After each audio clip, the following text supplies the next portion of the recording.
క్రిస్పీగా ఆలూ టిక్కీని ఎలా చేయాలో చూద్దాం. ఇవి చేయటం చాలా అంటే చాలా ఈజీ. ఈ ఇంగ్రీడియంట్స్ కూడా ఏమీ అవసరం లేదు. మెయిన్‌గా ఆలు ఉంటే సరిపోతుంది. ఇవి చాలా క్రిస్పీగా, టేస్టీగా ఉంటాయి. మరి పర్ఫెక్ట్ ఆలూ టిక్కీ కోసం 3 బంగాళదుంపలను తీసుకుని ఉడికించి పైన ఉన్న లేయర్‌ను పీల్ చేసి ఇలా మ్యాషర్‌తో మ్యాష్ చేసుకోవాలి. ఇప్పుడు దీనిలో 2 స్పూన్స్ కార్న్ ఫ్లోర్‌ను, 1 స్పూన్ మిరియాల పొడిని, అలాగే రుచికి సరిపడా ఉప్పును, 1 స్పూన్ చిల్లీ ఫ్లేక్స్‌ను, కొద్దిగా నువ్వులను వేసుకుని అన్నీ కలిసే విధంగా వాటర్ ఏమీ యాడ్ చేయకుండా బాగా కలుపుకోవాలి.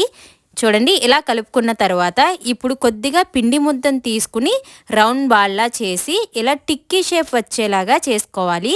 ఇప్పుడు స్టవ్ మీద హీట్ అయిన ఆయిల్లో ఒక్కొక్క టిక్కీని వేసుకుని గోల్డెన్ బ్రౌన్ కలర్ వచ్చే వరకు గరిటెతో అటు ఇటు తిప్పుకుంటూ ఫ్రై చేసుకోవాలి. ఇలా ఫ్రై అయిన తర్వాత వీటిని ప్లేట్లో తీసి తింటే crispy and tasty aloo tikki ready అండి.